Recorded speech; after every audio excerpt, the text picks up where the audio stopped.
Hallo, liebe Hörerinnen, liebe Hörer. Ich freue mich sehr, dass ihr eingeschaltet habt zur diesmal 7. Folge vom Waldorfsalat Podcast. Für den heutigen Waldorfsalat gehen wir wieder in die Schule und behandeln das in der anthroposophischen Welt sogenannte zweite Jahr Siebt. Das erste Jahr Siebt, also auch das Kindergartenalter, haben wir zusammen mit Nora Imlau in der ersten Folge besprochen. Hört da gerne auch nochmal rein. Aber heute geht es um die Waldorfschule.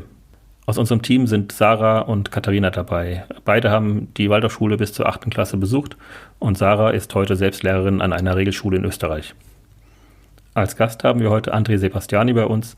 André ist auch Regelschullehrer, Autor und Podcaster. Apropos Podcast, wenn ihr noch mehr über die Grundlagen der Waldorfpädagogik erfahren wollt, können wir euch den Podcast Ich schaue in die Welt sehr empfehlen. Hier war André auch schon mal zu Gast und den Link dazu findet ihr in den Shownotes. So, und bevor ihr jetzt den Waldorfsalat serviert bekommt, noch eine kleine Bitte. Wenn ihr unseren Podcast mögt und nichts verpassen wollt in Zukunft, lasst einfach ein Abo da.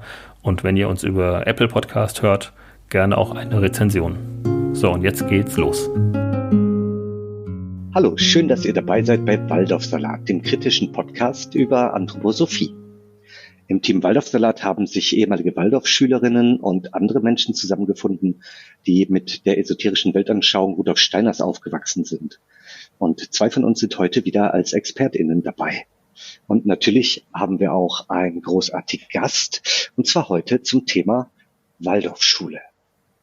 Im Studio bei uns sind heute aus dem Team Waldorfsalat die Sarah und die Katharina sowie der Technik der Steffen. Hallo Leute. Hallo Olli. Hallo. Und ich bin Oliver Rautenberg, der Anthroblogger. Ja, bei uns zu Gast ist der Lehrer, Autor und Anthroposophie-Kritiker André Sebastiani. Hallo André, schön, dass du da bist. Hallihallo, herzlichen Dank für die Einladung. Vielen lieben Dank, dass du das auch gerne machen wolltest mit uns. Ja, wenn wir über die Waldorfschule reden, dann gibt's da viele Klischees im Kopf, von Namentanzen bis Baumschule. Wir haben dich speziell als Lehrer auch eingeladen, um zu erfahren, ja, wie setzt man das ins Verhältnis, die Waldorfschule und die Regelschule? Könntest du ganz knapp zusammenfassen, was das Besondere an einer Waldorfschule ist?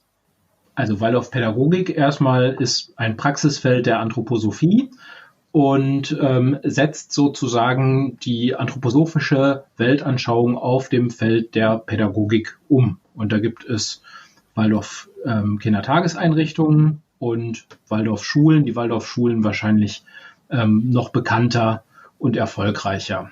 Und das Besondere ist halt, dass der Lehrplan letzten Endes den Anschauungen der Anthroposophie folgt, was nicht immer deckungsgleich ist mit einem wissenschaftlichen Weltbild. Also ein ganz eigener Lehrplan, der nur für die Waldorfschulen da ist und an der Regelschule so nicht benutzt wird. Prima. Genau, ist ja bei allen, wenn ich das kurz sagen darf, bei allen Schulen in freier Trägerschaft so, dass die zu den gleichen Lernzielen führen sollen. So ist zumindest die staatliche Vorgabe. Sie sollen zum gleichen Ziel führen, dürfen aber einen anderen Weg dahin beschreiten. Und das nehmen Waldorfschulen für sich in Anspruch. Und wir werden bestimmt gleich darauf kommen, dass ich das nicht nur für einen Umweg halte, sondern für einen Irrweg. Okay. Ja, danke für deine Einschätzung. Ich habe auch zur Einstimmung auf das Thema wieder ein Zitat mitgebracht von Rudolf Steiner. Und das würde ich gerne zur Einstimmung mal vorlesen. Und wir nennen das aus dem Zusammenhang gerissene Zitat. Wir dürfen, indem wir uns aktiv der Pädagogik dieser 5. Kulturepoche zuwenden und als Lehrkräfte in ihr tätig sein wollen, im Bewusstsein tragen, dass die Wesen der 3. Hierarchie sich mit unserer Arbeit zu verbinden anschicken. Hinter jedem einzelnen Mitglied des werdenden Lehrerkollegiums sehen wir den Engel stehen. Er legt beide Hände auf das Haupt des seiner Hut vertrauten Erdenmenschen und in dieser Haltung und mit dieser Gebärde lässt er Kraft hinüberströmen. Es ist die Kraft, welche das zu vollbringende Werk mit den nötigen Imaginationen begabt. Schöpferisch imaginierend, Imaginationen kraftvoll weckend, so steht hinter dem Einzelnen der Engel. Das ist von Rudolf Steiner aus Allgemeine Menschenkunde als Grundlage der Pädagogik, Gesamtausgabe Band 293, Seite 218. Ja, jetzt ist da ein Text im Raum, in dem es um das Menschenbild der Anthroposophie geht und wie sich das auf die Pädagogik auswirkt und dass hinter den Waldorf-Lehrkräften Engel stehen. Das ist jetzt was, würde ich sagen, was so in der Regelschule wahrscheinlich nicht kolportiert wird, Katharina, Sarah. Oh nee. Habt ihr Engelsbegegnungen gehabt in der Schule? Also ich vermute, meine Lehrerinnen haben geglaubt, dass sie welche haben. Ich hatte persönlich keine. Aber Begegnung mit dem Thema Engel in der Schule, ja? Ja, also so direkt wird einem ja vieles nicht gesagt, aber natürlich hat mir viele religiöse Inhalte und ich erinnere mich daran, oder ich habe auch noch einige meiner alten Epochenhefte, da sind auf jeden Fall viele Engel drin abgebildet. Und wir hatten zum Beispiel auch in der 3. Klasse eine Epoche, die hieß Schöpfungsgeschichte. Und da haben wir uns einfach 3 oder 4 Wochen mit der Schöpfungsgeschichte befasst, inklusive Engeln. Okay. Da hast du schon ein wichtiges Thema angesprochen. Das soll auch eins unserer ersten Themen heute sein, den Epochenunterricht. Das kennen vielleicht nicht alle, die nicht auf einer Waldorfschule waren. Was ist denn der Epochenunterricht?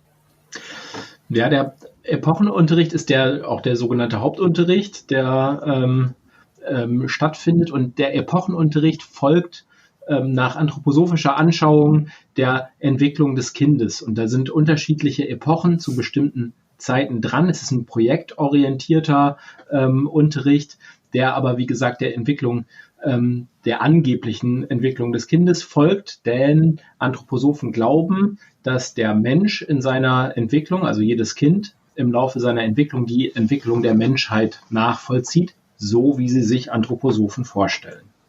Okay. Klingt jetzt kompliziert, ne?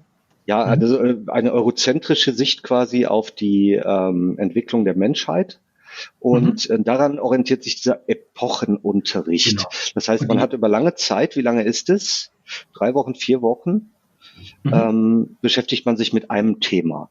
Und du hast das Schlagwort schon gesagt, Projektunterricht. Hat Rudolf Steiner, der Begründer der sogenannten Waldorfpädagogik, damit den Projektunterricht erfunden? Nee, hat er nicht. Das waren andere. Bei Steiner ist es ja häufig so, dass man, wenn man dann schaut, woher er geschöpft hat, dann doch sagen muss, letzten Endes ist alles nur geklaut und esoterisch angereichert. Das ist auch hier so. Also da gab es längst andere Konzepte, aus denen er geschöpft hat dabei. Wie gesagt, hier ist es esoterisch angereichert. Und problematisch ist halt auch, dass er da eine Anschauung drunter legt, wie diese Epochen ablaufen sollen und welche Pausen man dazwischen haben soll, damit sich der Unterrichtsstoff setzt. Also man hat ja über diese Reinkarnationslehre, die der Anthroposophie zugrunde liegt, dann auch die Vorstellung, dass sich die höheren Wesensglieder, heißt es, entwickeln. Das habt ihr, glaube ich, alles in anderen Folgen auch schon mal besprochen. Und da hängen auch Vorstellungen dran, dass die Seele des Kindes nachts, wenn es schläft, inkarniert und dass sich dann der Stoff in einer bestimmten Art und Weise setzt. Und wenn man das mit modernen Lerntheorien anschaut, muss man sagen, diese Epochenabfolgen, die liegen ganz schön weit auseinander. Also von der einen Epoche, bis dann ein Thema wieder dran ist oder ein Fach wieder dran ist, da ist verdammt lange Pause dazwischen und eigentlich zu lang. Das würde heißen, ich habe 4 Wochen lang ein spezielles Fach oder Thema und danach habe ich das ganz lange nicht mehr, vergesse es vielleicht. Oder was mache ich, wenn ich in den 4 Wochen nicht da bin, krank bin, das nicht mitkriege, dann fehlen mir Lerninhalte, weil die dann so geballt auftreten, ja? Genau. Oder wie war es bei euch, Sarah, Katharina? Das war genau so. Und manche Fächer hat man, oder manche Epochen hat man ja nur einmal im Schuljahr. Also gerade so der naturwissenschaftliche Unterricht in der Mittelstufe, da ist einfach in der Waldorfschule nicht so sehr der Schwerpunkt drauf. Und das heißt, Physik oder Chemie hatten wir einmal im Jahr, 3, 4 Wochen lang und dann ein Jahr nicht. Und dazu kommt ja noch, dass dieser Epochenunterricht, also nicht der komplette Unterricht findet epochenweise statt, sondern der sogenannte Hauptunterricht. Das sind immer die ersten 2 Stunden. Und also eine Doppelstunde, das können so 1,5 bis 2 Stunden sein, je nach Schule.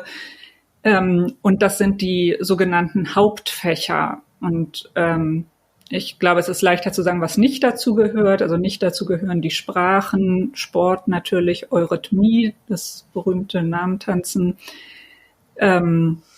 was gibt's noch? Handwerklich-künstlerischer Unterricht. Wir hatten auch Gartenbau.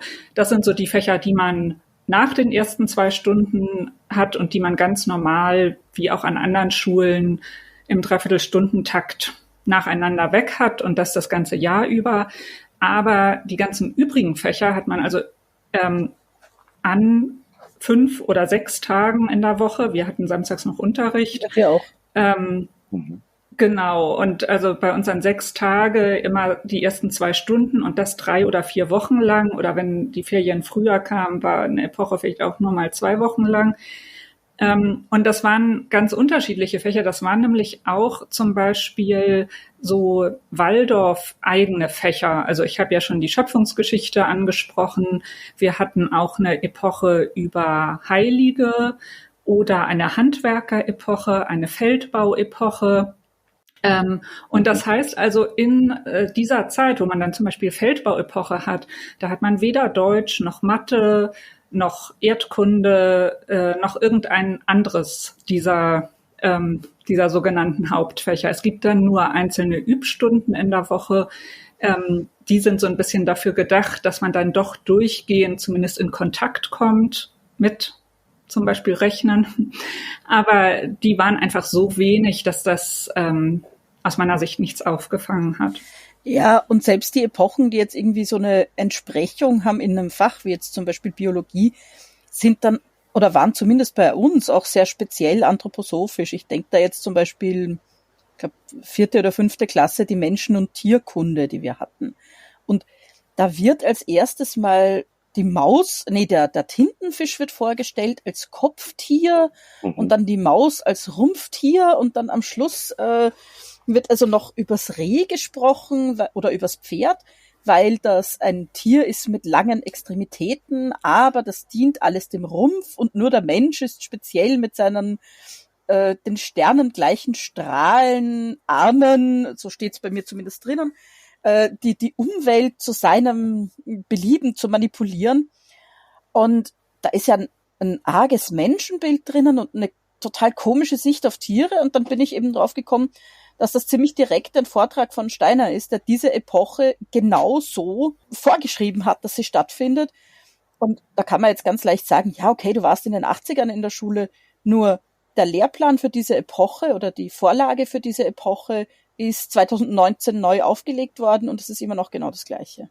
Das heißt, es gibt dieselben Tiere und Tiergleichungen seit 100 Jahren und es gibt auch keine anderen Tiere. Also es wird immer, ist immer der Tintenfisch und es ist immer die Maus, richtig? Und nur das Reh oder das Pferd kann sich ändern. Ja, also was ich noch kenne, ist das mit dem Adler, dem Löwen und der Kuh. Das ist dann auch nochmal das Gleiche, irgendwie, dass der Adler, das Kopftier, Löwe, irgendwie Rumpf, Kuh, Beine und so sind. Und ich glaube, wir hatten auch beides irgendwie. Erst das mit der Maus und Tintenfische. Ich habe auf jeden Fall auch diese Bilder, das hat man dann ja auch in Wasserfarben nochmal gemalt. Aber also ich kenne das genauso und es gab eben vor allen Dingen also es hieß ja nicht Biologie oder Naturkunde, sondern wir hatten getrennt voneinander Tierkunde und Pflanzenkunde und das hatte überhaupt nichts Systematisches. Wir haben nie was irgendwie über, keine Ahnung, Tierfamilien oder sowas gehört, sondern nur diese exemplarischen Tiere, die uns in Form von so fabelartigen Erzählungen nahegebracht wurden. Ja, in der Pflanzenkunde waren dann auch so Sachen drinnen wie dass Pilze als niedere Pflanzen bezeichnet wurden, was halt einfach falsch ist. Das darf man nicht den Schleimpilzen sagen. Ja, bei uns stand dann auch bei den Pilzen irgendwas von dem fehlenden Bezug zum Sonnenlicht. Und das hängt dann wieder damit zusammen, dass nach Steiner Pilze was mit dem Mond zu tun haben und so. Also das ist ja auch ganz oft so, ich habe gerade neulich mit einer Freundin telefoniert, die auch auf der Waldorfschule war und die so im Brustton der Überzeugung sagte, dass bei ihnen eigentlich der Unterricht tatsächlich ganz normal gewesen sei. Also sie hat sich speziell auf den Geschichtsunterricht da bezogen, aber es ist halt immer so knapp vorbei. Ne? Es ist ja nicht so, dass einem da explizit gesagt wird, Steiner hat gesagt oder so, sondern wir hatten das Gefühl, wir haben halt Tierkunde, das haben die an anderen Schulen auch. Oder in der Geschichte, da gucken wir uns irgendwie die alten Kulturen erstmal an und gehen dann in die Gegenwart. Das ist doch eigentlich ganz normal. Aber wenn man dann eben genau hinguckt, dann merkt man, dass das alles Original Steiner ist und dass es eben doch ganz schön abweicht von so normalem Unterricht. Da haben wir jetzt schon einige ganz gute Schlagworte gefunden, zum Beispiel, dass es den Epochenunterricht gibt und das Epochenheft. Das bedeutet ja nach meinem Verständnis, dass weitgehend auf Schulbücher verzichtet wird, sondern quasi die Klasse sich ihre Schulbücher oder ihr Schulbuch selber anfertigt, indem es da jetzt in dieser Epoche zum Beispiel was reinzeichnet, reinmalt, aufschreibt oder vielleicht auch die Tafelbilder von der Tafel abmalt, die ja oftmals sehr, sehr hochaufwendig gestaltet sind, vielfarbige Kreidebilder, großformatig. Und das, was man dann aus der Lehrkraft für Informationen gekriegt hat, die das Ganze ja wiederum irgendwo auf Umwegen von Steiner hat, das macht man so ein bisschen nach dem Stille-Prost-Prinzip dann in sein eigenes Lehrbuch rein. Habe ich das richtig verstanden? Ja, und es ist teilweise sogar noch schlimmer, weil ihr habt es ja vorhin schon erwähnt, diese Epochen, das kann ja passieren, dass man da mal ein paar Tage krank ist oder vielleicht eine Woche, dann hat man gleich was verpasst. Und dann borgt man sich das Heft von einem Klassenkameraden aus und schreibt dann dort irgendwas ab, das der von der Tafel vielleicht richtig abgeschrieben hat. Also da kommt noch eine Ebene stille Post rein. Und also meine Epochenhefte sind auch großteils einfach gar nicht fertig.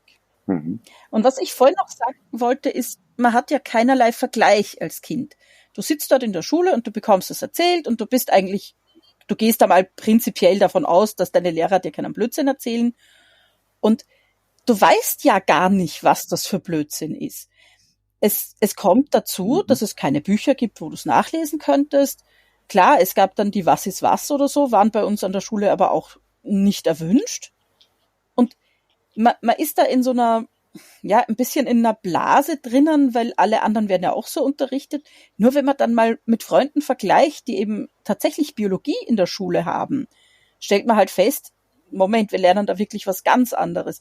Und bei mir war das erst, wie ich dann an eine öffentliche Schule gegangen bin. Das ist ein Stichwort für André. Wie kommen denn die Inhalte eines Lehrplans grob zustande oder noch präziser, wenn du das sagen kannst, bei einem Projektunterricht? Welche Gedanken würde man sich machen über Inhalte und Ziele des Unterrichts bei einem Projektunterricht an der Regelschule im Gegensatz zu den Epochen? Also wenn ich Projektunterricht an der Regelschule habe, dann ist das ja normalerweise eine besondere Woche oder vielleicht auch mal 2, aber eigentlich eher eine Woche innerhalb eines Schuljahres und nicht regelhafter Bestandteil des Stundenplans. Und da würde man, je nachdem, gibt es alles Mögliche. Es gibt Projektwochen, die unter ein bestimmtes Thema gestellt werden, Thema Wasser, Thema Nachhaltigkeit, Thema Energiesparen oder was auch immer. Dann werden verschiedene Projekte dazu angeboten und SchülerInnen sollten das idealerweise wählen können, ein Angebot nach Interesse, wo so ein Kind, eine SchülerInnen dann auch entsprechend Lust hat, da vertieft einzusteigen. Das ist ja an der Waldorfschule erstmal grundsätzlich anders, das zu machen. Ich wollte noch sagen, also wie es jetzt konkret aussieht, ob man jetzt so einen Unsinn, wie ihr den gerade berichtet habt, oder das vielleicht auch durchaus naturwissenschaftlicher geprägt bekommt, ist ja auch so ein Stück weit Zufall. Ne? Also ich glaube, inzwischen ist ja fast der größte Feind der anthroposophischen Ideologie ist der Quereinsteiger, habe ich so das Gefühl, weil da so viele inzwischen auch reinkommen, die dieses Gepräge gar nicht so mitgemacht haben, sodass das schon auch passieren kann, dass man das zumindest naturwissenschaftlicher, als ihr es jetzt gerade aus eurer eigenen Erfahrung berichtet habt, dargeboten bekommt. Aber das große Problem bleibt, oder sagen wir mal, das Gute an so einem Unterricht wäre, ich kann mich vertieft für eine gewisse Zeit mit so einem Thema beschäftigen. Das finde ich wirklich ganz gut, wenn man das gut macht und nicht so, wie ihr das gerade beschrieben habt. Der große Nachteil ist halt, dass ich überhaupt keine Gelegenheit habe, sowas zu festigen. Habe ich vielleicht auch nicht, wenn ich an der Regelschule einmal im Jahr so einen Projektunterricht mache, aber dann ist es das herausgehobene Thema, mit dem sich ein Kind beschäftigen möchte, und dann macht man das eine Woche lang und man macht das nicht mit dem regelhaften Stoff, den man im Lehrplan hat. Und man hat eben doch auch die Möglichkeit, ein Stück zu vertiefen und zu festigen. Wenn ich sage, ich habe zum Beispiel Klimaschutzprojekt, dann kann ich eine Woche dort sehr viel tiefer eingehen, als ich das in einer Biologiestunde oder einer Physikstunde könnte. Aber das ist ja oder sogar Schulentwicklung betreiben, ja, klar. Und Verabredungen treffen, wie man in der Schule weiterarbeiten möchte oder mit bestimmten Themen umgehen möchte. Jetzt habe ich im Vorfeld bei der Recherche zum Thema diesen Satz gelesen oder gehört: Es gibt kein Lernziel, sagte eine Waldorflehrerin bei einer Schulführung. Was kann denn damit gemeint sein? Also das kam von mir. Und zwar hatte ich tatsächlich an einer Schulführung vor ein paar Wochen teilgenommen. Und das war sogar eine Oberstufenlehrerin an der Waldorfschule, die das sagte. Die hat Chemie unterrichtet und ich glaube auch Bio. Und die hat das so voller Zufriedenheit gesagt. Also sie war nämlich auch, muss man sagen, sie war auch Quereinsteigerin. Sie war zuvor, glaube ich, an einer Regelschule gewesen. Auf jeden Fall hatte sie Lehramt studiert und ein Referendariat gemacht und war jetzt eben mittlerweile an der Waldorfschule. Und dann erzählte sie ganz zufrieden, dass sie also mit ihrem Unterricht, den sie da macht, bei jeder Lehrprobe durchfallen würde. Weil sie lässt den Unterricht eben so hinplätschern. Das kommt dann von den Jugendlichen, was halt für ein Thema jetzt dran ist, wie weit man mit dem Thema kommt. Und es gibt kein Lernziel. Also ich glaube, sie meint das sowohl auf die eigentliche Unterrichtsstunde bezogen, als auch insgesamt. Man guckt halt mal, wo es so hingeht. Das klingt für mich, dass es an der Waldorfschule ein Zufall ist, ob die Lehrkraft eine Ausbildung als Lehrer hat, und dass es ein Zufall ist, welches Thema rankommt, und dass, wenn es drankommt, es ein Zufall ist, wie die Qualität der Verarbeitung des Themas dann im Endeffekt ist. Also alles sehr, sehr random dafür, dass man dann glaubt oder behauptet, Projektunterricht und sowas, das haben wir ja schon vor 100 Jahren gemacht. Wir sind ja quasi die Initiatoren dieser Ideen.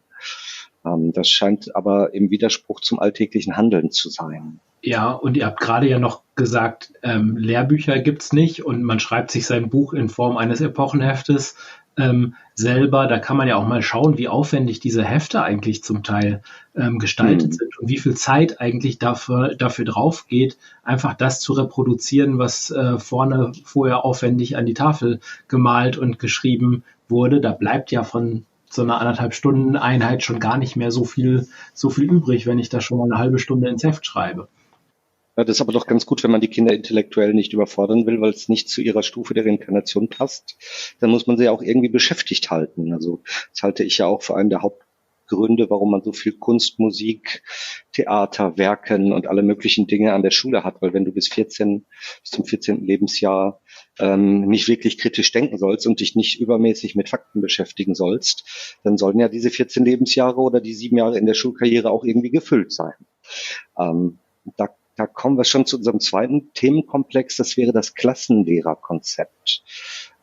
Viele wissen es vielleicht, dass der Plan oder die Idee bei WaldorflehrerInnen so ist, dass sie 8 Jahre lang alleine mit ihrer Klasse zusammenarbeiten und in der Zeit alle Fächer selbstständig unterrichten. Ich halte also das alle Hauptunterrichtsfächer, ne? Genau. Alle Hauptunterrichtsfächer, natürlich. Ja. Also dazu gehört dann Mathe, Deutsch, Englisch, und aber nicht jetzt sowas wie Eurythmie oder Englisch auch. Physik. Englisch auch nicht, nee. Englisch ist auch kein genau, Entschuldigung, Englisch hat eine Fachlehrkraft, stimmt. Oder Russisch kann man ja auch. Oder Russisch. Geschichte würde dazu zählen, Geografie, Biologie, Physik, Chemie, alles. Ja. Alles muss eine Person können. Ja. Ja, also ich glaube, es kommt ja auch gar nicht selten vor, dass WaldorflehrerInnen irgendwann das Handtuch werfen. auch so mittendrin irgendwann mal. Und das war auf jeden Fall bei mir so. Also dieses Konzept, dass eine Person 8 Jahre lang unterrichtet, das hat bei mir nicht hingehauen. Ich habe jetzt auch zwischendurch nochmal die Schule gewechselt. Also ich bin von einer Waldorfschule an die andere gewechselt. Aber an beiden Schulen hatte ich das, dass jemand vorzeitig gegangen ist. Die eine Lehrerin auf Druck der Eltern. Und an der anderen Schule, unser Klassenlehrer, der hatte dann irgendwie so ein Burnout-Syndrom. Und also damals, weiß ich nicht, also es ist ja auch, betrifft dann auch die Privatsphäre des Lehrers, deswegen wurde es jetzt nicht so genau kommuniziert, aber wir hatten das schon mitbekommen, dass er dann da einfach längere Zeit auf Kur war. Und solche Geschichten habe ich nicht nur von meinem Klassenlehrer mitbekommen. Also das schien schon so, dass es da immer mal auf Überforderung in irgendeiner Weise hinauslief. Ich hatte tatsächlich 8 Jahre lang die gleiche Klassenlehrerin und nachdem die mich nicht mochte, war das eine sehr anstrengende und auch schwierige Erfahrung für mich. Also ich wurde gemobbt mit ihrem, ja nicht nur Wissen eigentlich, ich glaube, sie hat das gut geheißen, sie hat auch mitgemacht und das ist natürlich schon anstrengend und schlimm für ein Kind, wenn das 8 Jahre lang jeden Morgen diese Lehrerin dann hat, 2 Stunden. Und es gibt eigentlich kein Entkommen, weil ich kann ja nicht in eine andere Klasse wechseln oder so. Und also was die zum Beispiel gemacht hatte, war, sie hat mich nicht jeden Morgen, aber sehr regelmäßig begrüßt mit nicht genau den Worten, aber immer einer anderen Umschreibung von, ach, wie schön, dass du auch hier bist, obwohl deine Mutter kein Schulgeld zahlen kann. Was natürlich dazu geführt hat, ich war in einer Klasse mit sehr viel Kindern aus, ja, durchaus bürgerlichen und gut betuchten Haushalten. Das hat natürlich dazu geführt, dass die mich gnadenlos gemobbt haben, deswegen. Also da war auf einmal wirklich gar nichts mehr gut genug, was ich hatte. Und das ist natürlich bei wechselnden Lehrern und bei Fachlehrern ist das was ganz anderes, weil da habe ich eine andere Vertrauensperson, zu der ich hingehen kann und sagen, hey, der Lehrer sowieso mag mich nicht oder die Lehrerin sowieso ist gemein zu mir. Und das geht natürlich nicht, wenn das diese eine Vertrauensperson ist. Also das ist eine schwierige Situation, weil man ja als Regelschüler viel eher in Kontakt mit anderen Lehrkräften kommt. Die Klassenlehrkraft oder Klassenlehrerin immer nur in eher 2 oder 3 gelernten Fächern dann quasi da ist und alle anderen Fächer von anderen Lehrern übernommen werden. Ja, muss man schon sagen, ja, ich wackel ein bisschen mit dem Kopf. Ich bin ja von Hause aus Grundschullehrer und in der Grundschule, also außer in Berlin, die ersten 4 Jahre in Deutschland, da haben wir es schon so, dass man auch fachfremd unterrichtet und einen großen Teil der Fächer auch abdeckt, weil man sagt, dass Kinder noch eine enge persönliche Bindung an eine Klassenlehrkraft brauchen. Aber auch da hat das schon gewisse Nachteile. Also inzwischen sind die Studienordnungen größtenteils, oder ich glaube überall so, bin ich mir jetzt nicht 100%ig sicher, aber größtenteils so, dass man zum Beispiel Mathe und Deutsch studiert haben muss als Fach. Das war zwischenzeitlich mal anders und wir haben relativ viele Grundschullehrkräfte, die dann auch zum Beispiel Mathe fachfremd unterrichten als Klassenlehrkraft. Und da hat man aber auch festgestellt, dass das ungünstig ist, weil zum Beispiel Lehrkräfte mit einer Mathe-Aversion das durchaus auf Kinder übertragen, weil die halt einfach nicht die Freude an so einem Fach so vermitteln können und zwar auf unbewussten Kanälen so eine Aversion übertragen. Deshalb rückt man davon ab und sagt, also zumindest Mathe und Deutsch soll jeder mal studiert haben. In meinem Fall war es dann noch Sachunterricht als drittes Fach, sodass ich glaube, also von dem, was ich unterrichtet habe, auch einen Großteil tatsächlich studiert habe. Das, was ihr gerade gesagt habt, wenn ich das über 8 Jahre machen müsste, ist das natürlich eine Wahnsinnsüberforderung. Ja? Also ich muss in der Grundschule schon auch wissen, wie funktioniert denn Schriftspracherwerb und wie baut sich ein Zahlenverständnis bei Kindern auf. Aber wenn ich dann diese Breite an Fächern 8 Jahre lang beherrschen soll, von den Naturwissenschaften über Gesellschaftswissenschaften, Mathe, Deutsch und so weiter, dann wird's haarig. Und dann habe ich noch nicht mal ein Lehrbuch, an dem ich mich entlanghangeln kann als Leitmedium, was mir an der Regelschule ja zur Verfügung steht. Da ist die Überforderung, glaube ich, vorprogrammiert. Ja, also für mich also ich mache ja jetzt die nächsten 4 Jahre quasi. Ich bin an der Mittelschule, ich mache also Jahrgänge 5 bis 8 und ich unterrichte tatsächlich fachfremd. Also das ist bei uns auch üblich. Allerdings es sind keine Hauptfächer. Also ich werde Deutsch, Englisch, Mathematik nicht fachfremd unterrichten. Und ich werde vorher gefragt, welche Fächer ich denn bereit bin zu unterrichten. Ich muss nie alles machen.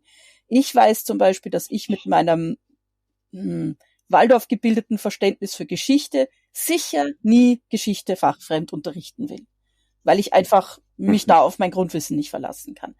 Umgekehrt, ich habe Biologie, Chemie studiert auf Lehramt. Ich habe gar kein Problem damit, Physik zum Beispiel auch noch zusätzlich zu unterrichten. Das ist nicht so fachfremd. Und ich denke, es ist auch einfach, ich kann das nicht verlangen, dass ein Mensch wirklich für jedes Fach gleich brennt. Also mir liegen die Naturwissenschaften irrsinnig am Herzen und ob ich das jetzt in Physik oder Chemie oder Bio vermittle, ist eigentlich egal. Aber wenn ich jetzt Geografie oder so machen müsste, da brenne ich nicht für. Na klar kann ich den Kindern auf einer Landkarte irgendwelche Sachen zeigen oder irgendwelche Kriege mit ihnen lernen. Klar kann ich das. Aber ich glaube, ich würde auch gar nicht authentisch rüberkommen. Das müssen die doch merken, dass mir das nicht liegt. Habt ihr denn bei euren Waldorf-Lehrkräften gemerkt, was deren Lieblingsfächer waren? Meine mochte Formen zeichnen. Ich hatte ja so den Vergleich, dadurch, dass ich verschiedene LehrerInnen hatte. Und ich hatte so zwischen der 4. und 7. Klasse einen Lehrer, dem unter anderem Mathe sehr lag und der auch großen Wert drauf gelegt hat, dass wir uns zum Beispiel auch mit den korrekten mathematischen Begriffen ausdrückten.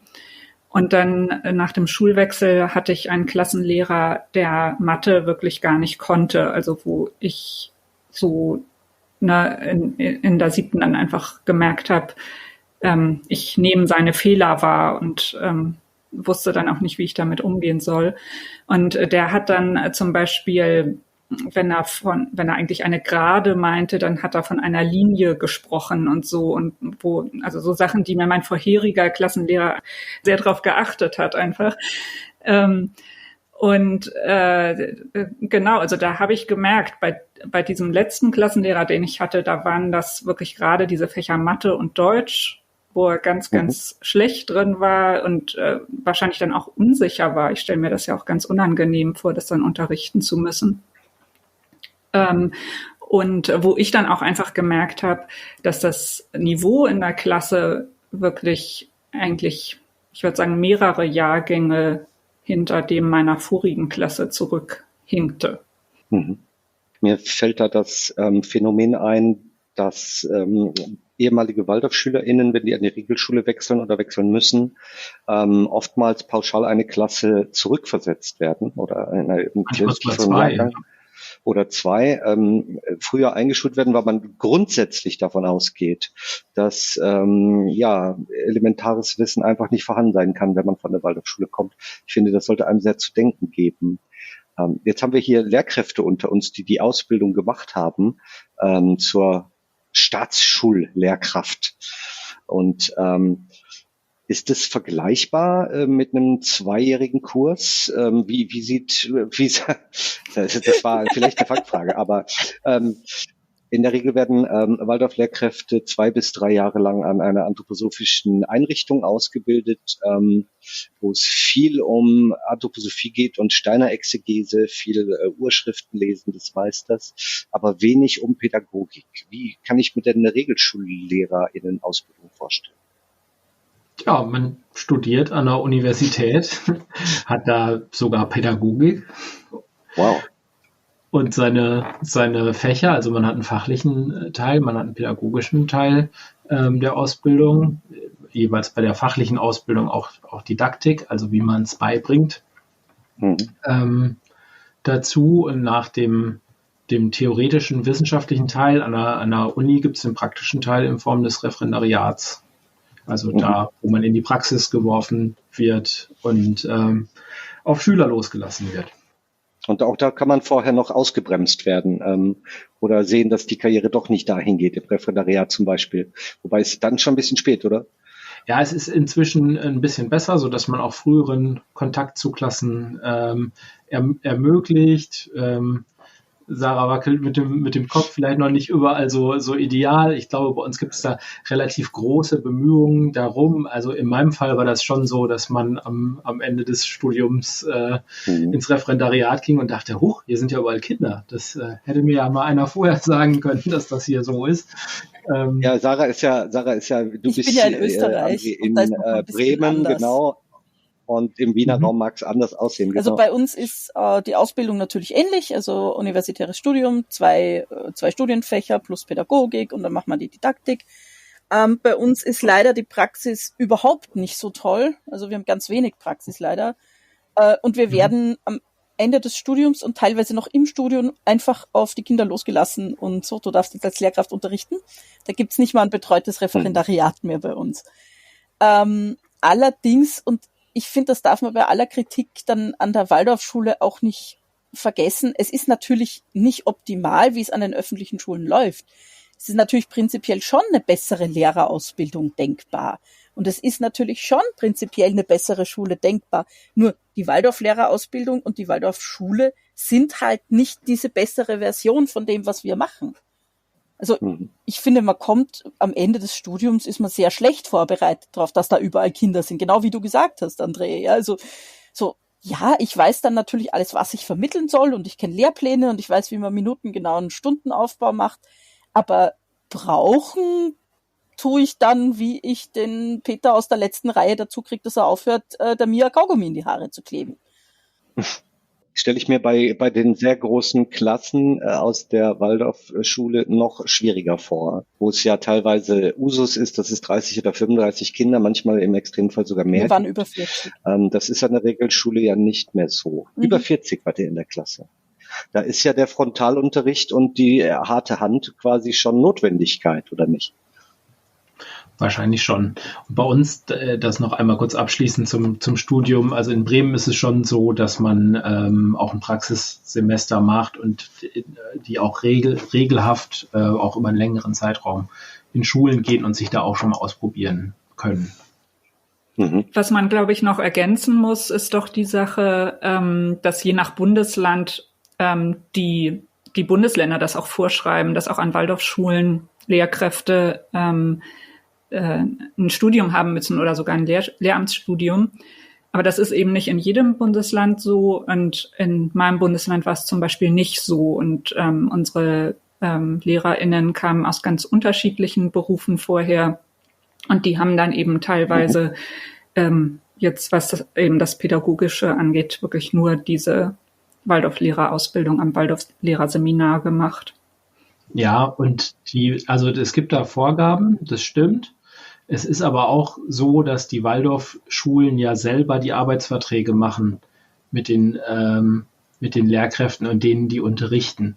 Und ich behaupte das jetzt mal nicht für die Waldorfschulen, weil ich das letzten Endes nicht belegen kann. Aber was ich weiß, ist, ich war mal Personalrat in Bremen im Bereich Schulen und wir hatten im Bereich pädagogische MitarbeiterInnen ganz viel Beschäftigungsverhältnisse über Schulvereine. Und das ist irgendwann mal aufgelöst worden und dieses pädagogische Personal ist bei uns in die Behörde gewandert und ganz normal angestellt worden, wie alle anderen auch.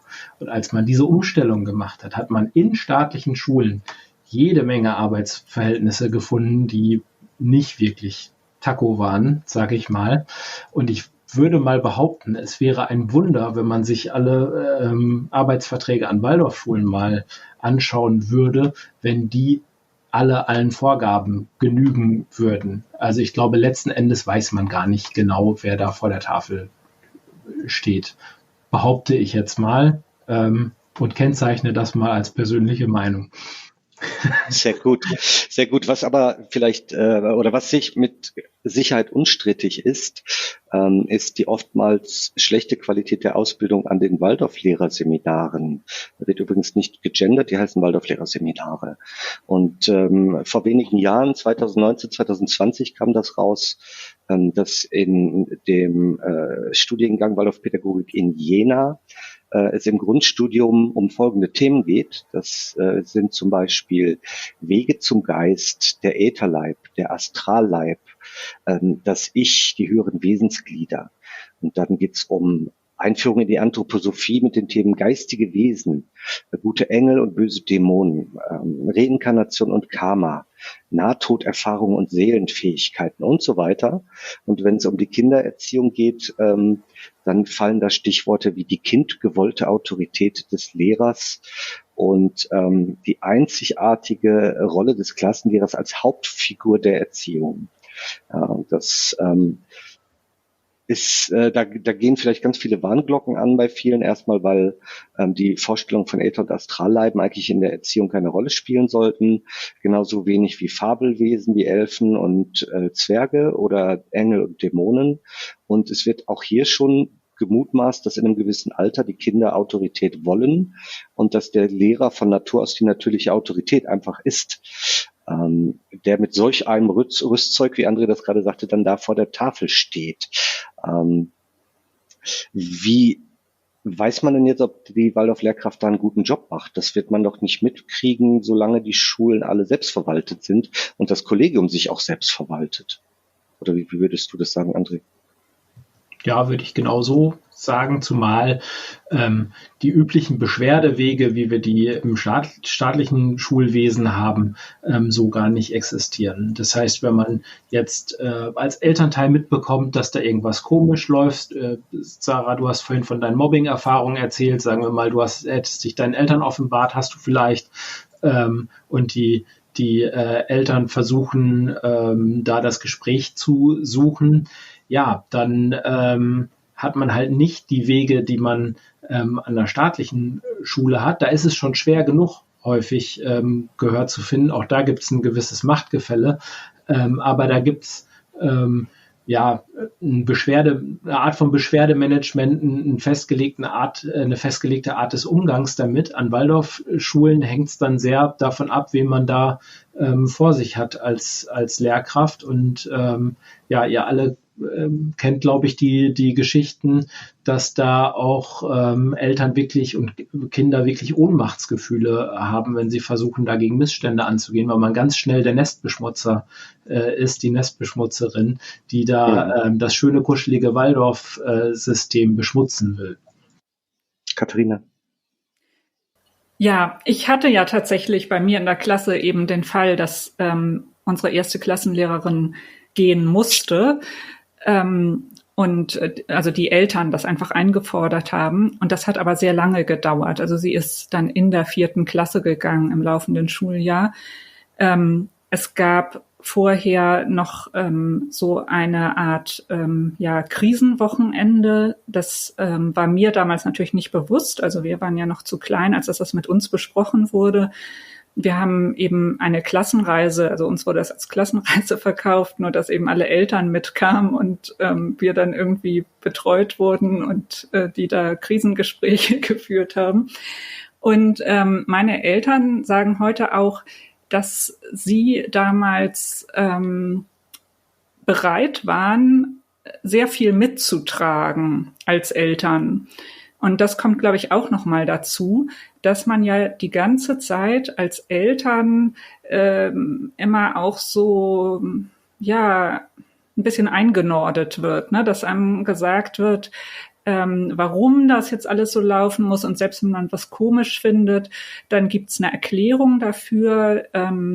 Bei uns an der Schule war das auch so, dass es einfach sehr viele Termine für die Eltern gab. Also meine Eltern waren alle paar Wochen auf einem abendfüllenden Elternabend. Das war nicht nur bei dieser Klassenlehrerin so, sondern das war einfach immer so. Und da wurde eben auch nicht nur wie meine Eltern das dann später kennengelernt haben. Ich habe dann ja auch irgendwann die Waldorfschule verlassen und sie haben dann auch Elternabende am Gymnasium kennengelernt, die, glaube ich, 2-mal im Jahr stattfanden und irgendwie in einer Dreiviertelstunde fertig waren oder so. Und wo dann eben so, was weiß ich, organisatorische Sachen oder sowas besprochen wurden. Das war an der Waldorfschule nicht so, sondern da lagen unsere Epochenhefte aus. Die Eltern haben selber Übungen gemacht, die wir auch im Unterricht gemacht haben. Also unsere Eltern haben auf dem Elternabend Formenzeichnen gemacht. Meine Eltern haben diese Übungen immer noch. Ich habe mir die mal angeguckt. Und sie haben dann auch Vorträge über das Seelenleben der Kinder gehört, lauter solche Sachen. Und dann wird einem eben erklärt, warum ist das jetzt so und so. Und man versucht dann irgendwie sich da eben damit auch abzufinden oder das zu verstehen oder denkt, ja, ich gebe dem Ganzen noch mal ein bisschen Zeit. Und so hat das bei uns eben wirklich 3,5 Jahre gedauert, bis die Lehrerin dann doch die Klasse abgegeben hat. Also, und mit diesen Erklärungen und dass da so viel erklärt wird, es wird ja dann ganz viel auch in so umständlicher Sprache erklärt, dass die Eltern dann auch nicht zugeben können, dass sie nicht verstehen, worum es geht. Also, meine Lehrerin hat zum Beispiel meiner Mutter im Brustton der Überzeugung erklärt, ich habe eine verbogene Ich-Achse. Und deswegen wären alle möglichen Dinge notwendig. Keiner von uns, weder meine Mutter noch ich, wissen bis heute, was eine verbogene Ich-Achse sein soll. Ich rätsel da immer wieder. Ich habe diese Frage schon auf Twitter gestellt. Ich habe keine Ahnung, ob die Dame das sich damals einfach ausgedacht hat. Aber es kommen natürlich auch einfach solche Erklärungen, die ja jetzt aus meiner Warte überhaupt keinen Sinn ergeben. Aber wenn man dann so in der Anthroposophie drinnen steckt, und das ist ja dann doch die Lehrkraft der Kinder, dass man sagt, naja, da wird schon was dran sein und ich verstehe das jetzt nicht. Und die Anthroposophen sagen ja dann auch immer, naja, sie sind noch nicht so weit oder du bist noch nicht so weit, du verstehst das halt noch nicht. Und das Ganze hat dann halt nur dazu geführt, dass meine Mutter mehr Steiner gelesen hat und ich erst nach der 8. Klasse aus der Schule weg konnte. Mhm. Und man hat ja dann auch noch, sagen wir mal, nochmal das Beispiel Mobbing und dieses Nestbeschmutzer-Phänomen. Wenn man ganz viel Pech hat, kann es einem auch, oder vielleicht kann es auch ein Glück sein, kann es dann auch noch sein, dass einem der Schulplatz gekündigt wird. Denn das kommt ja auch noch dazu, dass Waldorfschulen sowie alle Schulen in nicht öffentlicher Trägerschaft das Recht haben, so einen Vertrag auch einseitig zu kündigen. Das heißt, wenn man da zu viel Stunden macht, und ich kenne zahlreiche solche Fälle, wo Eltern am Ende noch nicht mal richtig verstanden haben, warum ihnen jetzt eigentlich der Schulplatz gekündigt wird, obwohl sie doch eigentlich nur mal eine Nachfrage hatten, was das Lernen betrifft. Ich habe vor ein paar Monaten mit einer Mutter gesprochen, einem Erstklässler-Kind, die sagte, man hätte ihr erklärt, sie hätte mal mit so verschränkten Armen im Elterngespräch da gesessen. Das hätte so verschlossen. Da hätte man gemerkt, sie wäre gar nicht offen für das Waldorfsystem. Und dann wurde ihnen der Schulplatz gekündigt. Also sowas kann einem dann auch passieren. Das sind aber so Punkte, wo ich nicht umhin komme zu denken, das Kind wird gar nicht so individuell betrachtet und abgeholt, sondern das Kind muss in das System passen. Wenn das Kind nicht passt, dann muss es halt gehen. Und dann wird es ein anderes Kind geben, das schon draußen wartet, denn die Wartezeiten sind lang. Und dann nimmt man einfach ein anderes Kind, das auch nicht so stressig ist, oder ein Elternhaus, das keine kritischen Fragen stellt. Die Fälle kenne ich jetzt allerdings auch zu Genüge. Jetzt hat Katharina, glaube ich, gerade was von Formenzeichnen erzählt. Ist es dasselbe wie Schwungübungen oder ist es ähnlich gelagert, glaube ich, ja? Also, dass WaldorfschülerInnen gerne Schwungübungen machen, Formen zeichnen sollen, am Anfang mit so ungedenkten, dicken Wachsmalklötzchen und damit dann sehr viel Zeit verbracht wird. Ist das aus eurer Erfahrung richtig? Also Schwungübung sagt mir nichts. Okay, wenn du immer wieder die liegende 8 malst oder so, es gibt sowas, wo du so ein S malst und dann in das nächste S gleich übergehst und das kannst du dann so als Kringellinie. Ach so, du meinst so Schreiblernübungen, so Schwünge. so Schwungübungen, wie es Volksschulkinder machen. Lauter O's, genau. Ach ja, nee, sowas war das nicht. Da waren wir ja auch schon größer. Das war ja gar nicht in der 1. Klasse. Das ist mehr so eine Freihandgeometrie mit verschwungenen Linien. Ja klar, die Gerade und die Krumme. Angefangen haben gleich am ersten Schultag ist das ganz wichtig, dass man ja die Gerade und die Krumme malt in Blau und Rot. Und dann, also die Gerade ist eben eine Gerade, die Krumme ist so eine Art C. Und dann werden die Formen immer komplizierter. Das geht dann eben irgendwie auch so ins Schreiben über. Und in der 5. oder 6. Klasse ist dann der Übergang wiederum vom Formenzeichnen zur Geometrie. Also wir hatten richtig eine Epoche, die hieß vom Formenzeichnen zur Geometrie. Jetzt wird da viel reingeheimnist, warum man das machen muss. Es wird ja, und das ist, glaube ich, allgemein bekannt mittlerweile, das Lesen und Schreiben lernen sehr stark verzögert an der Waldorfschule, was ja mit der Idee davon zusammenhängt, dass es einen richtigen Zeitpunkt dafür gäbe. Und dann kann es wirklich sein, dass die Kinder mit 7, 8, 9, manche mit 10 noch nicht flüssig lesen und schreiben können. Naja, und es gibt andere, die in die Schule kommen und das eigentlich schon können, aber bei denen wird es als schädlich angesehen, dass sie das schon gelernt haben, und man versucht sie wieder davon abzubringen. Also da kommen Kinder, die haben Interesse daran, haben sich schon ein Stück weit Schriftsprache erobert, und dann treffen sie auf Lehrkräfte, die das nicht loben, sondern sagen, oh Gott, wieso hat dieses Kind das schon gelernt? Das ist ja gar nicht entwicklungsgemäß, darf man ja erst nach dem Zahnwechsel, und die dann wieder versuchen, das Kind zurückzuschieben, sozusagen, hinter das, was es eigentlich schon kann. Zahnwechsel will ich ganz kurz erklären. Das steht übrigens auch in dem Ausbildungsplan für die Waldorf-Lehrkräfte in Jena, dass quasi das vollständige oder das Wechselgebiss dann ein Zeichen ist für die Schulreife, weil das Wechselgebiss einhergeht mit der Geburt des Ätherleibes, also der ersten Reinkarnationsstufe auf Erden, die sich immer in magischen 7-Jahres-Schritten vollzieht. Und wenn der Zahn noch wackelt, man sagt auch, ne, wenn der Zahn wackelt, dann wackelt die Seele, dann kannst du noch nicht schreiben lernen, und dann ist es vielleicht auch nicht gewünscht, wenn du es bereits kannst. Also ich habe tatsächlich so mit 4,5 ungefähr lesen gelernt, und ich konnte das dann schon ganz flüssig. Ich war im Waldorf-Kindergarten. Da war das nicht so schlimm, weil wir hatten keine Bücher dort, in denen ich was hätte lesen können. Das heißt, also wir hatten ja auch, also die Bilderbücher mit Text das hatte unsere Kindergärtnerin, die lagen ja nicht irgendwie im Gruppenraum oder so. Aber ich hatte glücklicherweise eine Mutter, die zwar sonst sehr viel von der Anthroposophie hielt, aber mir nie den Zugang zu Büchern verwehrt hat. Das heißt, ich habe ganz viel zu Hause gelesen, und ich habe tatsächlich im ersten Schuljahr das ganze erste Jahr versteckt, dass ich lesen kann. Also ich habe dann ganz brav diese schönen Buchstaben abgemalt, zuerst die Großbuchstaben gelernt und dann irgendwie ein halbes Jahr später die Kleinbuchstaben gelernt. Aber ich habe nie zugegeben, dass ich lesen kann. Ich habe mir einfach Zeit gelassen damit und geschaut, was die anderen machen.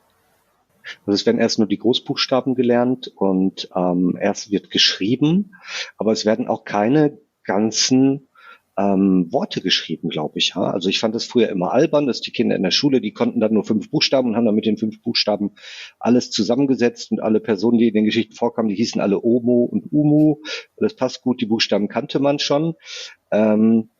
Aber ich glaube, das ist auch nicht so richtig erwünscht, weil man soll da geistig noch gar nicht zu tief in die Schrift eintauchen, sondern soll erstmal einzelne Buchstaben auf sich wirken lassen, die ja dann auch oft mit diesen Heldenfiguren dann gleichgesetzt werden. Ne? Wie war das? König als K, mit der ausschreitende König mit der Krone auf und dem Schwert in der Hand, der die Köpfe abschlägt, wie es dann auch oft drastisch geschildert wird.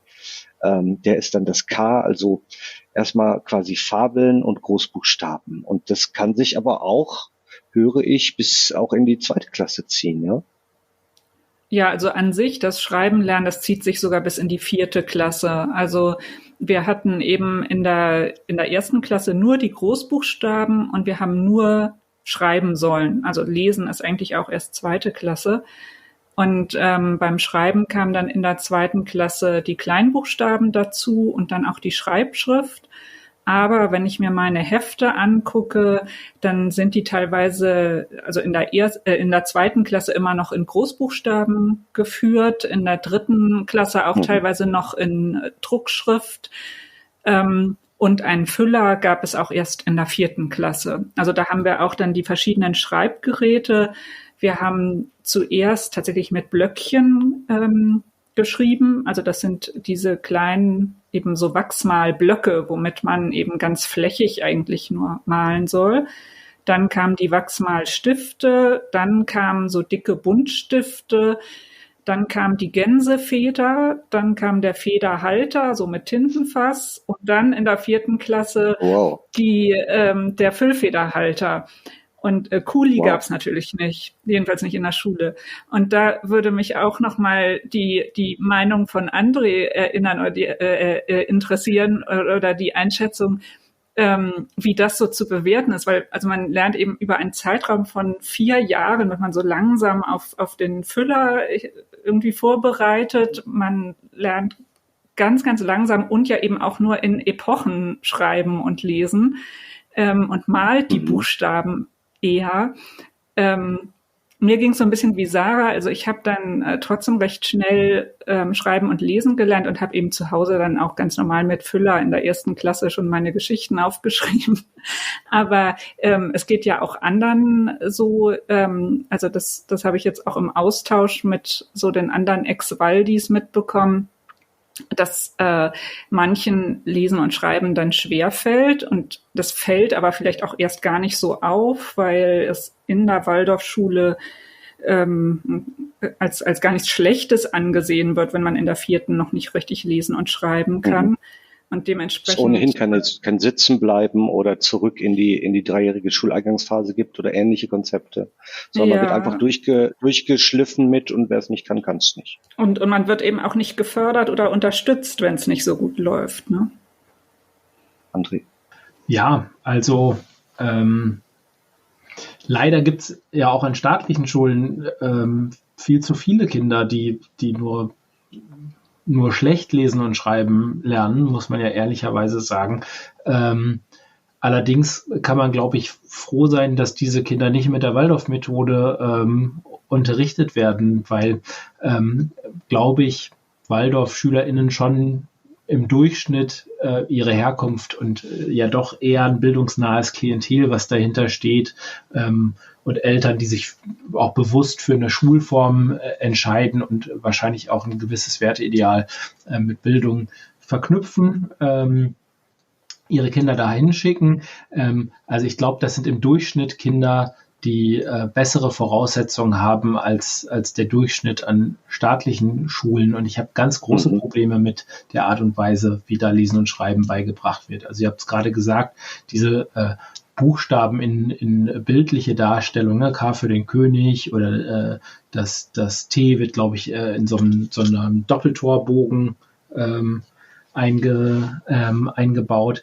Da vermischt man letztlich so die symbolische und ikonische Ebene, sagt man. Also so ein Buchstabe ist halt kein Bild.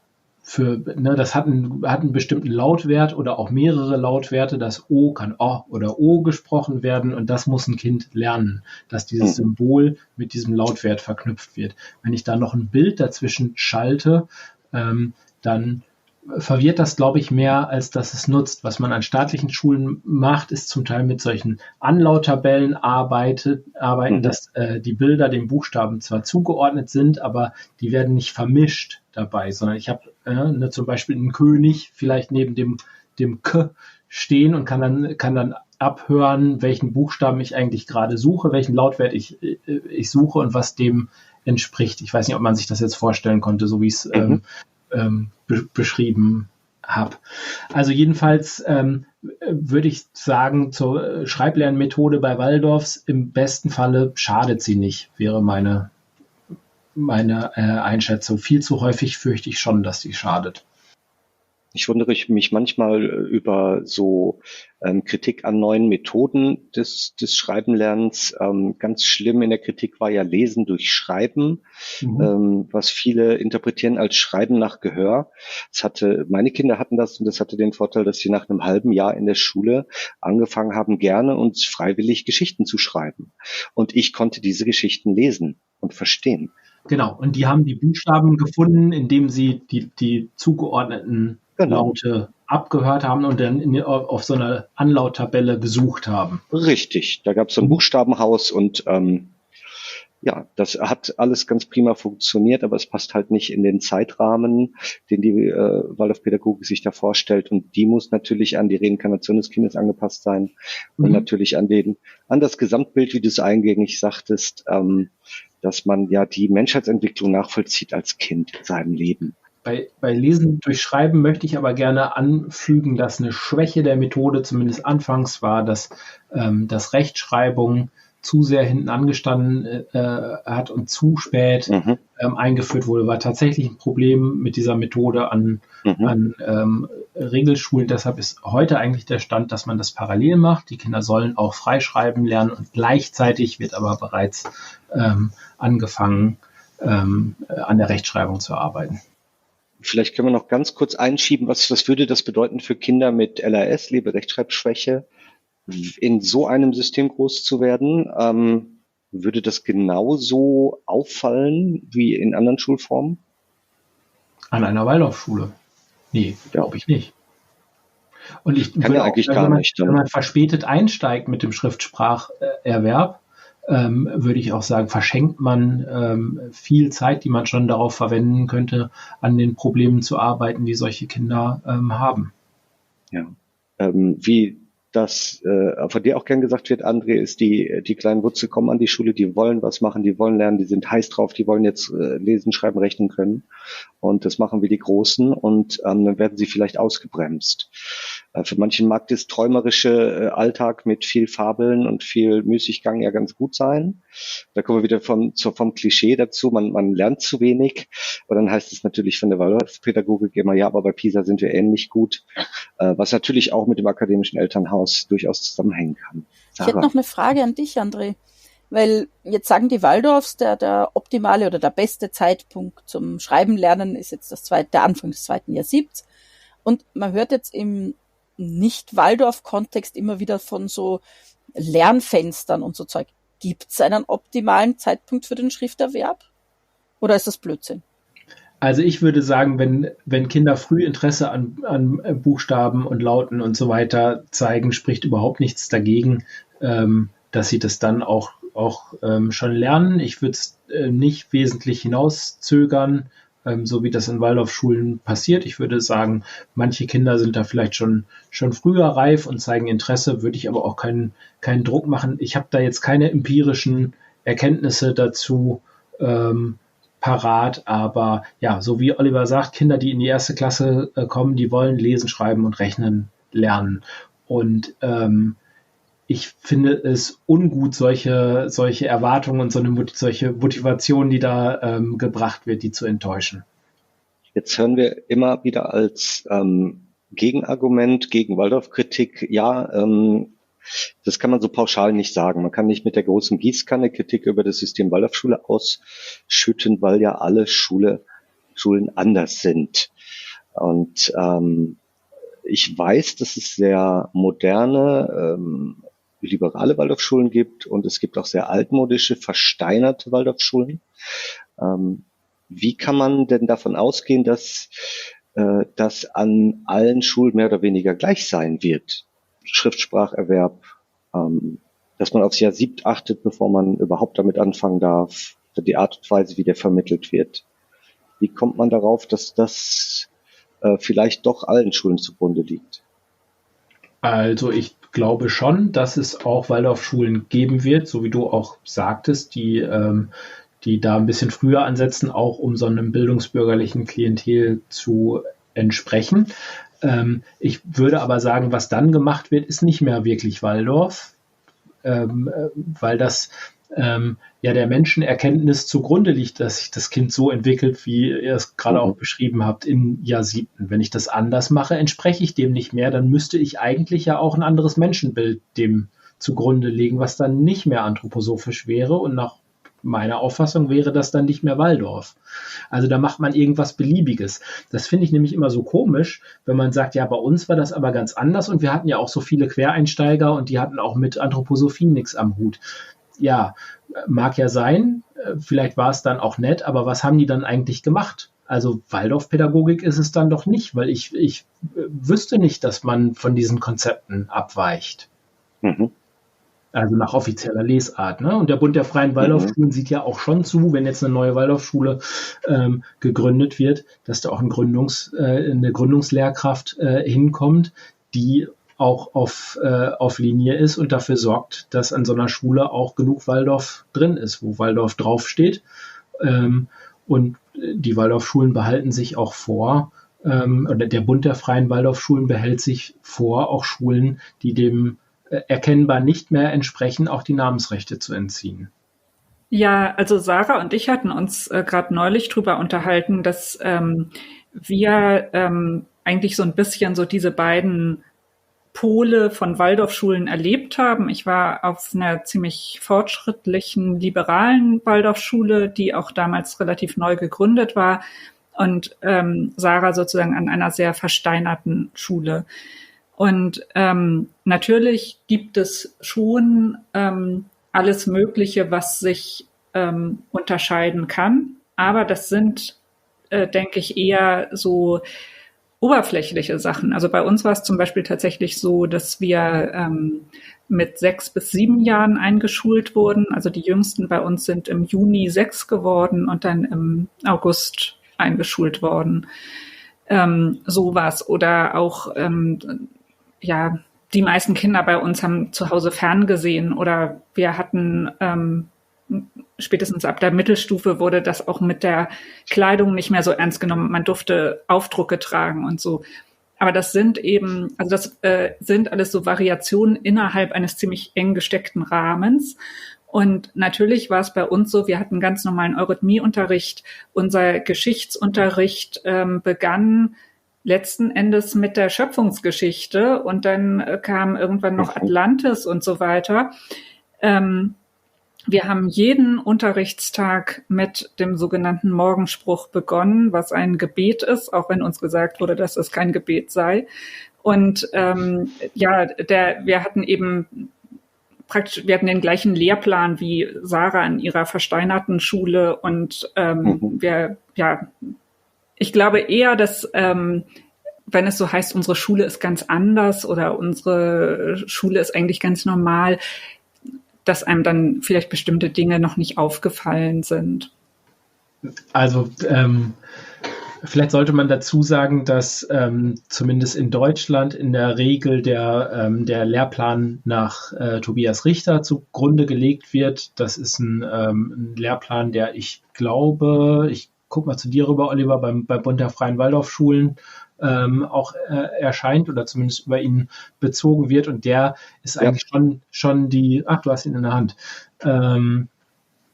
der gilt schon in der Regel als die Grundlage auch für die Zulassung der entsprechenden Schulen. Insofern ist der Lehrplan schon mal in aller Regel der gleiche.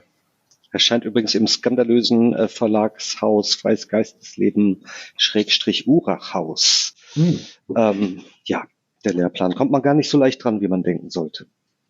Und 700 Seiten Epos. Kann man doch beim Bund der Freien Waldorfschulen bestellen, oder nicht? Du kannst es, glaube ich, über Waldorfbuch beziehungsweise die Pädagogische Forschungsstelle kann man das bekommen, wenn man nachweislich eine Lehrkraft ist, ja.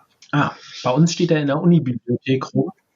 Da bin ich ganz froh, dass ich da mal reingucken konnte, ohne Geld dafür bezahlen zu müssen. Okay. Und wo du den Bund der Freien Waldorfschulen angesprochen hast, man kann online einen älteren Taz-Artikel finden über eine Waldorfschule oder über eine Schule in Hamburg. Das war so ein Schulversuch vor ein paar Jahren, eine staatliche Grundschule mit Waldorf-Elementen, an der eben ursprünglich der Bund der Freien Waldorfschulen beschäftigt war. Und man kann diesem Artikel entnehmen, dass also unter anderem die Frage oder die Entscheidung dieser Schule, Deutsch und Rechnen durchgehend anzubieten und nicht als Epochenunterricht, das war offensichtlich eins der entzweienden Themen. Jedenfalls ist der Bund der Freien Waldorfschulen ganz schnell wieder rausgegangen aus diesem Experiment und hat der Schule auch untersagt, in jeglicher Weise das Wort oder die Marke Waldorf noch weiter zu verwenden. Das muss man sich mal auf der Zunge zergehen lassen. Ja, weil gerade dieses mit Deutsch und Mathe ist etwas, das habe ich schon auch von Waldorf Seite kritisiert gefunden. Also das ist ja etwas, was eigentlich auch recht naheliegend, glaube ich, ist, dass es ganz gut wäre, das durchgehend zu unterrichten. Aber das sieht der Bund offensichtlich anders. Dann wäre es ja halt keine Waldorfpädagogik mehr und dann würde es nicht mehr den Plänen des Esoterikers und Hellsehers Rudolf Steiner entsprechen. Also keine Steiner Schule ohne Steiner, keine Waldorfschule ohne Waldorfunterricht und Waldorfpädagogik. So viel haben wir festgestellt. Und auch die Vorteile, denen sich die Waldorfschule oft rühmt, wie der Epochenunterricht als Projektunterricht oder das tolle Klassenlehrerkonzept mit 8 Jahre der gleichen Lehrkraft, oder das besonders tolle Lesen und Schreiben lernen, scheinen ja dann nicht immer gut zu funktionieren und aus heutiger pädagogischer Sicht auch oftmals einfach gar keinen Sinn zu ergeben. Ich will damit schon mal so ein klein wenig das Ende der heutigen Folge einläuten und sorge mich gerade um die Frage, wir wollen doch immer einen Wunsch zum Abschluss formulieren, was wir uns für die Zukunft wünschen, was wir uns vom System Waldorf wünschen würden. Ich bin froh, dass ich die Frage nicht beantworten muss, weil das für mich ganz schwierig wäre. Aber ich wollte mal Sarah und Katharina fragen, was sollte sich in der Pädagogik ändern? Was wäre ein Zukunftswunsch? Ich würde mir wünschen, dass Waldorf offen und ehrlich damit umgeht, alle Waldorfschulen, was sie unterrichten und wie sie unterrichten, und dass sie nicht mehr versuchen, mit schönen, rosa lasierten Klassenzimmern die Leute anzulocken, sondern dass sie offen und ehrlich damit umgehen, nach welchen Lehrplänen unterrichtet wird, wie die Lehrkräfte ausgebildet sind. Und die Leute, die dann noch ihre Kinder auf die Waldorfschule schicken wollen, sollen das gerne dürfen. Aber ich wünsche mir von den Waldorfschulen einfach diese Ehrlichkeit, dass sie nicht mehr versuchen, auf Menschenfang zu gehen, sondern einfach offen und ehrlich dazu stehen, was sie sind. Dankeschön. Katharina vielleicht. Ja, so ähnlich würde ich es, glaube ich, auch sagen, offen und ehrlich. Es gibt ja durchaus auch so Waldorf-Forschung, die aber immer daraus besteht, dass man Steiner nachträglich bestätigen möchte. Mhm. Und da fände ich es gut, wenn man da eben auch mal richtig kritisch forschen würde und vielleicht auch von überholten Steiner Vorstellungen abrücken würde. Mhm. Ich weiß nicht, ob Sie erforscht sind, ob der 7-Jahres-Rhythmus der richtige Rhythmus ist. Aber das scheint festzustehen. Und ja, das Wort hat unser Ehrengast, der liebe André. Kannst du dir einen Wunsch für die Zukunft für die Waldorfschule ausdenken? Ja, das ist jetzt gemein, weil ich hätte was Ähnliches gesagt, nämlich einen kritischen, aufgeklärten Umgang mit Steiner selbst und seiner Lehre. Also vielleicht mal in Anlehnung an religiöse Lehren, eine Art Säkularisierung. Allgemein in der Anthroposophie, aber auch in der Waldorfpädagogik. Ja, sehr spannend. Vielen Dank. Da würden auf jeden Fall mehrere Epochen wegfallen. Das auf jeden Fall, ja. Es ist schwierig. Man will das Beste aus allen Welten. Eine Steiner Schule ohne Steiner. Da wird oft nachgefragt. Gibt es da nicht sowas Ähnliches? Gibt es da nicht Montessori oder freie Schulen oder irgendwas ohne kosmo-esoterische Ideologie dahinter? Gar nicht so einfach. Das meistverkaufte Modell ist und bleibt die Waldorfschule. Und manchmal findet man ja sogar Leute im System Waldorf, die gerne eine Waldorfschule ohne Steiner wollen und ein Stück weit daran verzweifeln, dass das irgendwie nicht geht. Ja, aber wenn ich die Anthroposophie und Waldorf und Steiner aus der Waldorfschule rausnehme, was bleibt denn dann noch rüber? Ja, das ist ja genau das Problem, genau. Ist ja keine Substanz mehr da. So, jetzt wolltest du so schön abbinden, Oliver. Ich wollte so schön abbinden, und nicht mit einem negativen Gedanken rausgehen, aber die Vermutung liegt nahe. Nimmt man den Steiner aus der Steiner Schule, dann bleibt nicht viel übrig und wären die Konzepte wirklich so massiv erfolgreich und überragend, dann denke ich, hätte die Regelschule sich das schon abgeguckt, die sich ja auch entwickelt und verändert, Konzepte ausprobiert und verwirft und nicht 100 Jahre lang auf der gleichen Linie bleibt. Trotzdem sage ich herzlichen Dank, lieber André, für deine Zeit und deine Expertise und wie immer auch herzlichen Dank an unsere ZuhörerInnen, die sich für unsere Themen interessieren. Schreibt uns gerne eure Ideen, Fragen oder Kritik zur Sendung. Und wenn ihr uns eine Freude machen wollt, dann hinterlasst eine Bewertung für unseren Podcast doch dort, wo ihr ihn gefunden habt. Dann sage ich Tschüss und bis zum nächsten Mal. Tschüss, bis zum nächsten Mal. Tschüss. Ciao. Tschüss. Und damit es nicht bei dem aus dem Zusammenhang gerissenen Zitat bleibt, hier noch einmal die Langversion. Wir wollen unsere Gedanken so gestalten, dass wir das Bewusstsein haben können, hinter jedem von uns steht sein Engel, ihm die Hände sanft aufs Haupt legend. Dieser Engel gibt euch die Kraft, die ihr braucht. Über euren Häuptern schwebt der Reigen der Erzengel. Sie tragen von einem zum anderen, was einer dem anderen zu geben hat. Sie verbinden eure Seelen. Dadurch wird euch der Mut, dessen ihr bedürft, aus dem Mut bildeten die Engel eine Schale. Das Licht der Weisheit wird uns geschenkt von den erhabenen Wesenheiten der Archai, welche sich nicht im Reigen abschließen, sondern aus Urbeginnen kommend sich offenbaren und in Urfernen verschwinden. Sie ragen nun wie eine Tropfenform hinein in diesen Raum. In die Schale des Mutes hinein fällt von dem wirkenden Zeitgeist ein Tröpfchen des Zeitenlichts. Wir dürfen, indem wir uns aktiv der Pädagogik dieser 5. Kulturepoche zuwenden und als Lehrkräfte in ihr tätig sein wollen, im Bewusstsein tragen, dass die Wesen der 3. Hierarchie sich mit unserer Arbeit zu verbinden anschicken. Hinter jedem einzelnen Mitglied des werdenden Lehrerkollegiums sehen wir den Engel stehen. Er legt beide Hände auf das Haupt des seiner Hut vertrauten Erdenmenschen. Und in dieser Haltung und mit dieser Gebärde lässt er Kraft hinüberströmen. Es ist die Kraft, welche das zu vollbringende Werk mit den nötigen Imaginationen begabt. Schöpferisch imaginierend, Imaginationen kraftvoll weckend, steht so hinter dem Einzelnen der Engel. Das ist von Rudolf Steiner aus Allgemeine Menschenkunde als Grundlage der Pädagogik, Gesamtausgabe Band 293.